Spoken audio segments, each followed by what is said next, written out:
Hello అండి. అందరికీ నమస్తే. ఈరోజు ఈ వీడియోలో మనం వినబోయే కథ ఏంటో తెలుసుకునే ముందు మీ అందరికి కూడా నాది చిన్న రిక్వెస్ట్. కొత్తగా మా ఛానల్ చూస్తున్న వాళ్ళు తప్పకుండా ఒక లైక్ చేసి మీ ఫ్రెండ్స్‌కి, ఫ్యామిలీ మెంబర్స్‌కి షేర్ చేయండి. అలాగే ఇలాంటి మరిన్ని మంచి మంచి కథలు వినాలనుకుంటే ఛానల్‌ని వెంటనే సబ్స్క్రైబ్ చేసుకొని పక్కన ఉన్న బెల్ ఐకాన్‌ని క్లిక్ చేయండి. మరి ఇప్పుడు లేట్ చేయకుండా కథలోకెళ్ళిపోదాం. 3 నెలల క్రితం కొడుకు రమ్మనని సంతోషంగా అమెరికాకి వెళ్ళిన నేను ఇలాంటి పరిస్థితుల్లో తిరిగి ఇండియాకి రావాల్సొస్తుందని కలలో కూడా ఊహించలేదు. ఈ రోజుల్లో మానవ సంబంధాలు ప్రేమ, ఆప్యాయతలతో కాదు, డబ్బుతో ముడిపడి ఉన్నాయంటే నమ్మలేదు కానీ, జరుగుతున్నవి చూస్తుంటే నమ్మక తప్పడం లేదని బాధపడుతూ, ఫ్లైట్‌లో తను కూర్చున్న సీట్‌లో తల వెనుక కానించి, కళ్ళు మూసుకున్న అన్నపూర్ణకి ఒక్కసారిగా తన గతమంతా కళ్ళ ముందు కదలాడింది. అన్నపూర్ణ భర్త రాజశేఖర్ ఓ గవర్నమెంట్ స్కూల్‌లో టీచర్‌గా పాఠాలు చెప్పేవాడు. వాళ్ళకొక్కడే సంతానం రఘు. రఘుకి 10 ఏళ్ల వయసున్నప్పుడు రాజశేఖర్ యాక్సిడెంట్‌లో చనిపోయాడు. అప్పటినుంచి అన్నపూర్ణనే తల్లి, తండ్రి అన్నీ తానై రఘుని పెంచి పెద్ద చేసింది. తన భర్త రాజశేఖర్ అంత చదువుకోకపోయినా అప్పట్లో అన్నపూర్ణ ఇంటర్ వరకు చదువుకుంది. తానుంటున్న ఇంటికి దగ్గరలోని ఓ స్కూల్‌లో నర్సరీ పిల్లలకు పాఠాలు చెప్తూ, భర్త పీఎఫ్ డబ్బులకు నెల నెలా బ్యాంకులో వచ్చే ఇంట్రెస్ట్ డబ్బులతో కొడుకుని ఉన్నంతలోనే బాగా చదివించాలనుకుంది. తల్లి ఆశయాల మేరకు రఘు చిన్నప్పటి నుంచి కష్టపడి బాగా చదువుకునేవాడు. అలా రఘుది ఇంటర్ పూర్తయింది. ఎంసెట్‌లో కోచింగ్ తీసుకున్నాడు. ఎంసెట్ పరీక్షలు రాసి అందులో మంచి ర్యాంక్ రావడంతో ఇంజనీరింగ్‌లో చేరాడు. కొడుకు చదువుకయ్యే ఖర్చుల కోసం నెలలా వచ్చే డబ్బు సరిపోక అన్నపూర్ణ స్కూల్ నుంచి వచ్చాక మిషన్ కుడుతుండేది. చూస్తుండగానే 4 సంవత్సరాలు గడిచిపోయాయి. ఇంజనీరింగ్ పూర్తయ్యాక రఘు, అమ్మా నాకు అమెరికాలో ఎంఎస్ చేయాలంది అడిగాడు. కొడుకు అడిగిన దానికి అన్నపూర్ణ షాక్ అయ్యి, మనం ఉన్న పరిస్థితిలో నేను ఇంతవరకు చదివించడమే చాలా గొప్ప. అలాంటిది అమెరికాలో ఎంఎస్ చదవంటే మనలాంటి వాళ్ళకి ఆకాశంలో ఉన్న చందమామని అరచేతుల్లోకి తీసుకోవాలని ఆశపడినట్టు అవుతుందిరా. అంత డబ్బు మన దగ్గర ఎక్కడిది రఘు? ఇక్కడే ఏదైనా ఉద్యోగం చూసుకో అంది అన్నపూర్ణ. అందుకు రఘు, లేదమ్మా నాకు పై చేతులకి అమెరికాకి వెళ్ళనుంది. అమెరికాలో ఎంఎస్ చేస్తే మంచి ఉద్యోగం వస్తుంది. అప్పుడు మనం ఇన్నాళ్ళుగా పడిన కష్టాలన్నీ తొలగిపోయి ఏ బాధ లేకుండా హాయిగా ఉండొచ్చు. నా మాట వినమ్మా అని తల్లిని బ్రతిమలాడాడు రఘు.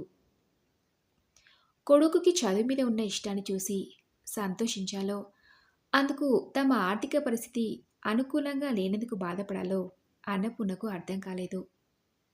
నాన్న రఘు, మన కుటుంబ పరిస్థితి నీకు తెలియంది కాదు.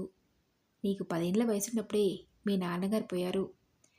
ఇంతకాలం ఆయన పోయిన బాధను దిగమింగుకుంటూ నీకే లోటు రాకుండా రాత్రి పగలు కష్టపడి నిన్నింతవరకు చదివించగలిగాను. నా ఆశలన్నీ నీ మీదేరా. పోనీ మనం అందరిలా డబ్బున్న వాళ్ళమే అయితే నువ్వన్నట్లు పై చదువులకి అమెరికాకి పంపించి ఉండేదాన్ని. కానీ మనది అలాంటి పరిస్థితి కాదని నీకు తెలుసు కదా రఘు. నా మాట విని ఇక్కడే ఉద్యోగానికి ప్రయత్నించు అని చెప్పింది అన్నపూర్ణ. తల్లి మాటలకు రఘు మొహం చిన్నబోయింది. పుట్టిన దగ్గర నుండి కొడుకు అడిగింది ఏదీ కాదనుకుని ఇచ్చిన అన్నపూర్ణకి ఈ విషయంలో కొడుకు ఇష్టాన్ని కాదనందుకు బాధగా ఉంది. కానీ ఇంతకు మించి నేను మాత్రం ఏం చేయగలను అనుకుంది అన్నపూర్ణ. ఆ మరుసటి రోజు అన్నపూర్ణ అన్నయ్య శేఖరం అదే ఊర్లో ఏదో పని ఉండటంతో వచ్చి తన చెల్లెల్ని మేనల్లుని చూసి వెళ్దామని అన్నపూర్ణ ఇంటికొచ్చాడు. తన అన్నయ్య శేఖరం రావడం గమనించిన అన్నపూర్ణ, రా అన్నయ్య, ఇంటి దగ్గర వదిన పిల్లలు అందరూ బాగున్నారా అడిగింది. అందుకు శేఖరం, అందరూ బాగున్నారమ్మా. చిన్న పని ఉంటేను ఉదయమే మన ఊరు నుంచి బయలుదేరొచ్చాను. ఆలస్యమైందని తిరిగి ఇంటికే వెళ్దాం అనుకున్నానమ్మా. కానీ ఇంత దూరం వచ్చి కూడా నీ దగ్గరికి రాకుండా వెళ్ళిపోయానని తెలిస్తే నువ్వు బాధపడతావని వచ్చానమ్మా అని తన చేతిలో ఉన్న బ్యాగ్ని శేఖరం తన చెల్లెలికి అందించాడు. బ్యాగ్ని తన చేతిలోకి తీసుకుంటూ, ఎందుకన్నయ్య ఇవన్నీ? వచ్చినప్పుడల్లా ఏదో ఒకటి తీసుకొచ్చి నన్ను ఇబ్బంది పెడుతూ ఉంటావు అంది అన్నపూర్ణ. ఇందులో ఇబ్బందే ఉందమ్మా. ఊళ్ళో ఉన్న నాకు మీ వదినకి ప్రాణమంతా నీపైనే ఉంటుంది. అన్నపూర్ణ తనొక్కతే ఇంటిని కొడుకుని చూసుకుంటూ ఎలా నెట్టుకొస్తుందో ఏమోనని. ఏదైనా మన ఊరికి రమ్మంటే వినవు కదా. ఏమైనా అంటే అలవాటైన ఊరు అంటావు. సరేలే, ఆ విషయాలను వదిలే కానీ మన రఘు ఎక్కడా? చదువు అయిపోయింది కదా, ఉద్యోగం కోసం ప్రయత్నం చేస్తున్నాడా అడిగాడు శేఖరం. అందుకు అన్నపూర్ణ ఏం మాట్లాడకుండా మౌనంగా ఉంది. ఏంటమ్మా అలా ముభావంగా ఉన్నావు? మన రఘు ఉద్యోగాల కోసం ప్రయత్నిస్తున్నాడా అని అడిగితే సమాధానం చెప్పవేంటి? అసలు వాడెక్కడా అడిగాడు శేఖరం. అందుకు అన్నపూర్ణ రఘు వాడి ఫ్రెండ్ ఇంటికి వెళ్తున్నానని చెప్పి వెళ్ళాడన్నయ్య. వచ్చేస్తుంటాడు. మొన్నే కదా పరీక్షలయ్యాయి. నేను అదే చెప్పాను, ఉద్యోగం కోసం ప్రయత్నాలు మొదలుపెట్టమని. కానీ వాడు అమెరికాలో ఎంఎస్ చేయాలంది అంటున్నాడు అన్నయ్య అంది అన్నపూర్ణ. తన చెల్లెల అన్నపూర్ణ మాటలకు శేఖరం ఏంటి అమెరికాలో ఎంఎసా? వాడు స్పృహలో ఉండే మాట్లాడుతున్నాడా? అన్ అందుకు ఎంత డబ్బు కావాలి? అంత డబ్బు ఎక్కడి నుంచి తీసుకొస్తావట? వాడికి తెలీదా మనకంత స్తోమత లేదని అడిగాడు శేఖరం. అందుకు అన్నపూర్ణ నేను అదే అన్నానన్నయ్య, ఇక్కడే ఏదైనా ఉద్యోగం చూసుకోమని. మన పరిస్థితికి నేను ఇంజనీర్ దాకా చదివించడమే ఎక్కువ అన్నాను. అందుకు వాడి మొహం చిన్నపోయిందన్నయ్య.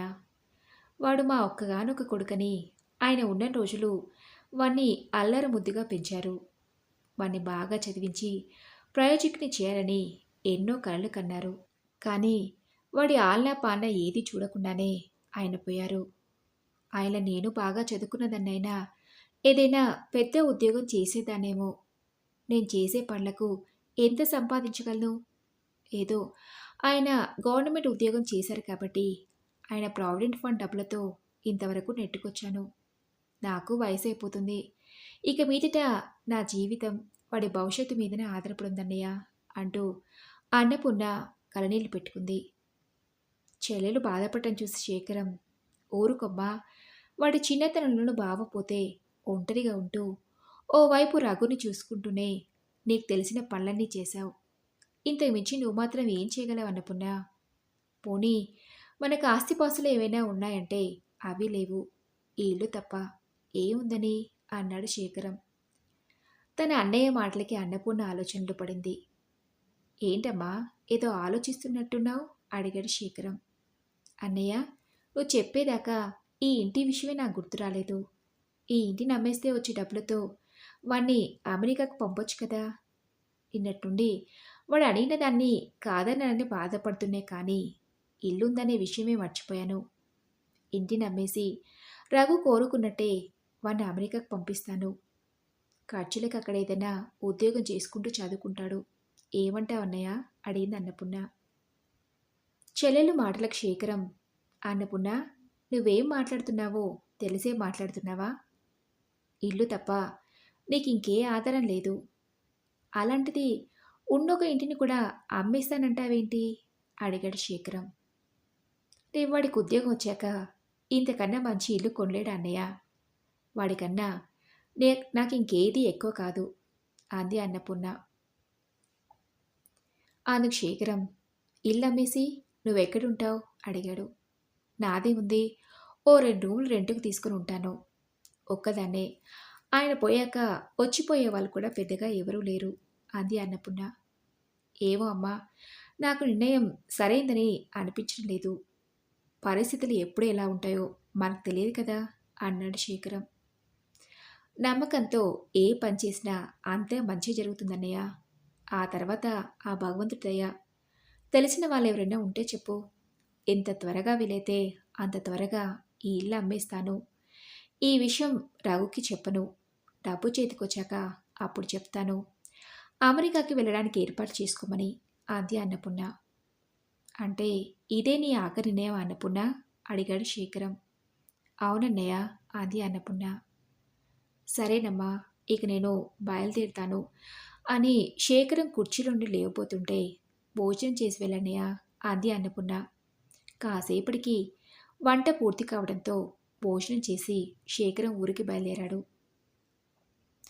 అన్నపూర్ణ కూడా తనకు తెలిసిన వాళ్లకు ఇంటిని అమ్ముతున్నానని చెప్పడంతో 4 రోజులకి ఇంటికి అనుకున్న రేట్ రావడంతో అన్నపూర్ణ ఇంటిని అమ్మేసింది.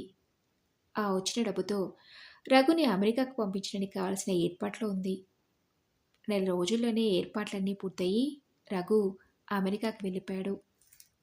అన్నపూర్ణ ఒంటరిగా ఉంటుందని శేఖరం రమ్మన్నా, లేదన్నయ్య, ఏదో ఒక పని చేసుకుంటూ ఇక్కడే ఉంటానని చెప్పింది అన్నపూర్ణ. కాలం గిర్రున తిరిగి 4 సంవత్సరాలు గడిచిపోయాయి. అమెరికాలో రఘుది ఎంఎస్ పూర్తయింది. మంచి ఉద్యోగం కూడా వచ్చింది.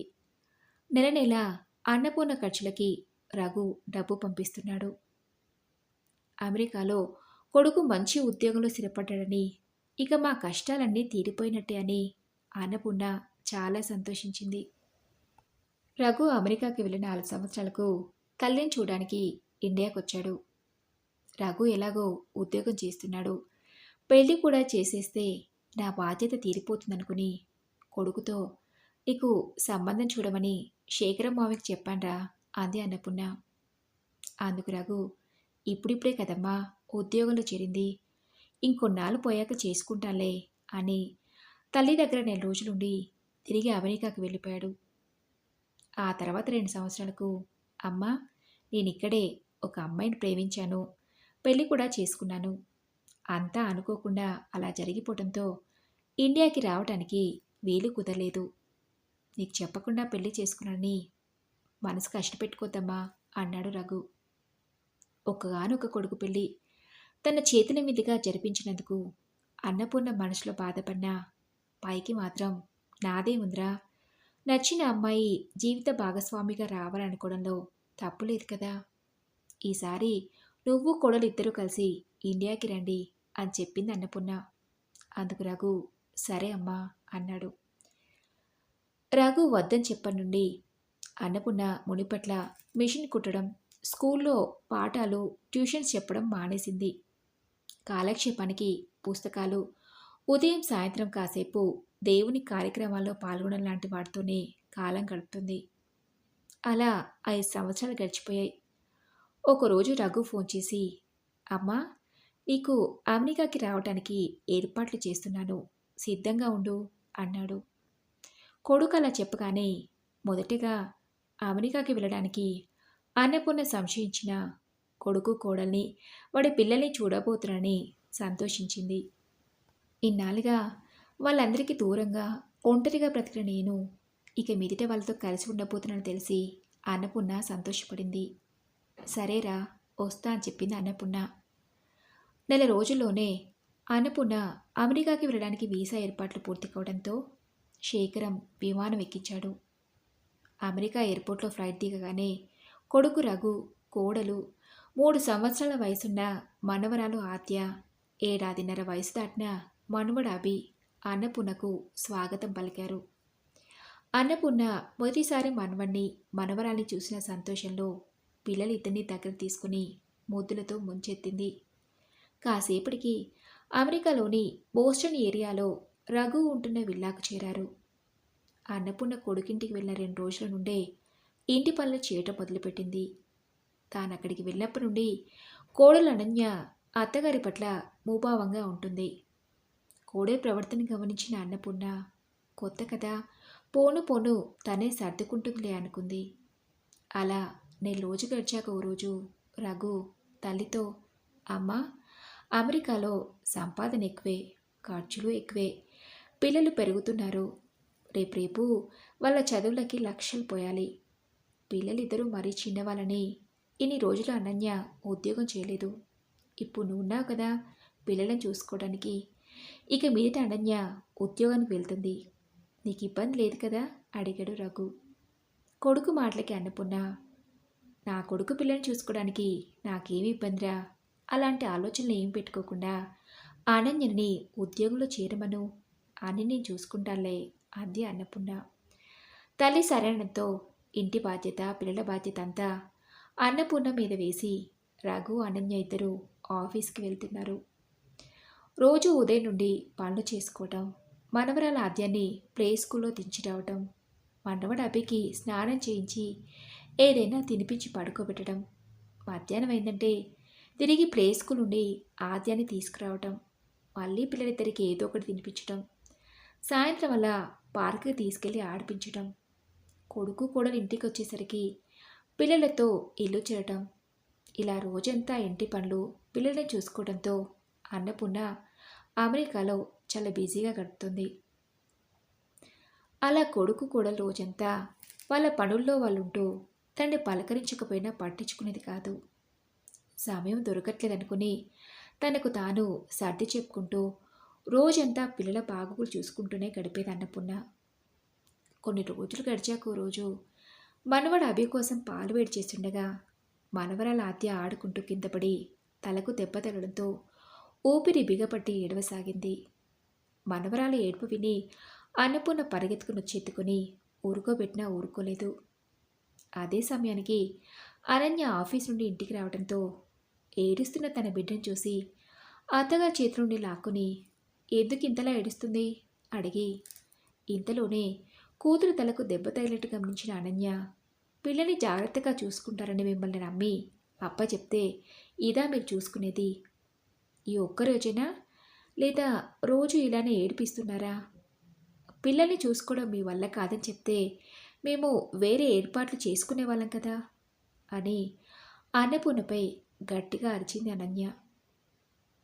కోడలి మాటలకు అన్నపూర్ణ గొంతు మూగబోయింది. చెమర్చిన కళ్ళతో తన గదిలోకి వెళ్ళిపోయింది. ఆ కొద్ది సమయానికి రఘు ఆఫీస్ నుండి వచ్చాడు. భర్తకి, అనన్య ఈరోజు ఏం జరిగిందో మీకు తెలుసా? నేను వచ్చేసరికి మన ఆద్యాకి దెబ్బ తగిలి ఏడుస్తుంది. మీ అమ్మ కనీసం తన్ని ఊరుకోబెట్టే ప్రయత్నం కూడా చేయకుండానే తన పని తాను చేసుకుంటుందని ఉన్నవి లేనివి రఘుకి చెప్పడంతో, ఏంటమ్మా పిల్లల్ని చూసుకోవడం ఇబ్బంది అయితే చెప్పొచ్చు కదా, చిన్నపిల్లలు వాళ్ళకేం తెలుసు అని కొడుకు కూడా ఏం జరిగిందో తెలుసుకోకుండానే అనడంతో అన్నపూర్ణ మనసు నొచ్చుకుంది. ఆ రాత్రంతా అన్నపూర్ణకి నిద్ర పట్టలేదు. అప్పటికి సమయం 12 అయింది. దాహంగా అనిపించడంతో మంచినీళ్ళ కోసం వెతికితే తన రూమ్లో ఎక్కడా కనబడకపోయేసరికి మెల్లగా లేచి కిచెన్లోకి వెళ్ళబోతుంటే కొడుకు కోడలు తన గురించి ఏదో మాట్లాడుకుంటున్నట్టు వినిపించి అక్కడే నిలబడి ఉండిపోయింది. కోడలు అనన్య, ఇద్దరం ఉద్యోగాలకు వెళ్తే పిల్లల్ని ఎవరు చూస్తారు? ఒకవేళ డే కేర్ సెంటర్లో వేస్తే $2000 కట్టాల్సి వస్తుందని, ఎందుకంత ఖర్చని మీ అమ్మ పిల్లల్ని చూసుకుంటుందని అమెరికాకి పిలిపించారు. ఇప్పుడు చూడేమైందో. ఏ మీ అమ్మ ఇక్కడ ఉంటే అంతే ఖర్చు కావట్లేదా అడిగింది అనన్య. అందుకు రఘు, అమ్మ దగ్గరైతే ఏ టెన్షన్ లేకుండా పిల్లల్ని వదిలేసి మనం ఆఫీస్లోకి వెళ్ళొచ్చు అనుకున్నాను, కానీ ఇలా జరుగుతుందనుకోలేదు అన్న రఘు మాటలకు అన్నపూర్ణ గుండె బరువెక్కింది. అంటే పిల్లలకి ఆయా అవసరం ఉందని నన్ను రమ్మని పిలిచారు, అంతేకాని మేమంతా ఉండి కూడా అమ్మని ఒంటరిగా ఉంచడం ఎందుకని కాదన్నమాట. అంటే పిల్లల్ని చూసుకునే ఆయా కన్నా కూడా వాళ్ళ దృష్టిలో నా స్థానం మరింత దిగజారిపోయిందనుకుని అన్నపూర్ణ కన్నీళ్ళు పెట్టుకుంది. కొడుకు కోడలి మాటలు విన్న అన్నపూర్ణకి ఒక్క నిమిషం కూడా అక్కడ ఉండాలనిపించలేదు. వెంటనే అక్కడి నుంచి తిరిగి వెళ్ళిపోవాలనిపించింది. కానీ అది మన ఇండియాలాగో బస్సో ట్రైనో ఎక్కి ఎక్కడికి కావాలంటే అక్కడికి వెళ్ళలేం కదా అని ఆలోచనలో పడింది. అన్నపూర్ణ ఎంత మర్చిపోదవన్నా తను విన్న ఆ మాటలే పదే పదే గుర్తొస్తున్నాయి. ఎంత తన మనసుకు తాను నచ్చ చెప్పుకునే ప్రయత్నం చేసినా అలాంటి మనుషుల మధ్య అన్నపూర్ణకి ఉండాలనిపించలేదు. ఇండియాకి తిరిగి వెళ్ళాలని నిర్ణయించుకున్నది ఆలస్యం. కొడుకు రఘుతో, ఒరే రఘు, నేను ఇండియాకి వెళ్ళాలనుకుంటున్నాన్రా, నాకు టికెట్ బుక్ చేయమని అడిగింది. తల్లి అలా అడుగుతుందని ఊహించిన రఘు, ఎందుకమ్మా, నువ్వు వచ్చి 3 నెలలైనా పూర్తి కాలేదు, అప్పుడే వెళ్తానంటావేంటి? ఇక్కడేమైనా ఇబ్బందిగా ఉందా అడిగాడు. ఇబ్బంది ఏం లేదు, ఎందుకో ఇక్కడ ఉండాలనిపించట్లేదు. ఎందుకు ఏంటి అని కారణాలు మాత్రం నన్ను అడగద్దు. ఎంత తొందరగా వీలైతే అంత తొందరగా నన్ను ఇక్కడి నుంచి పంపించి ఏర్పాట్లు చేయమని అడిగింది అన్నపూర్ణ.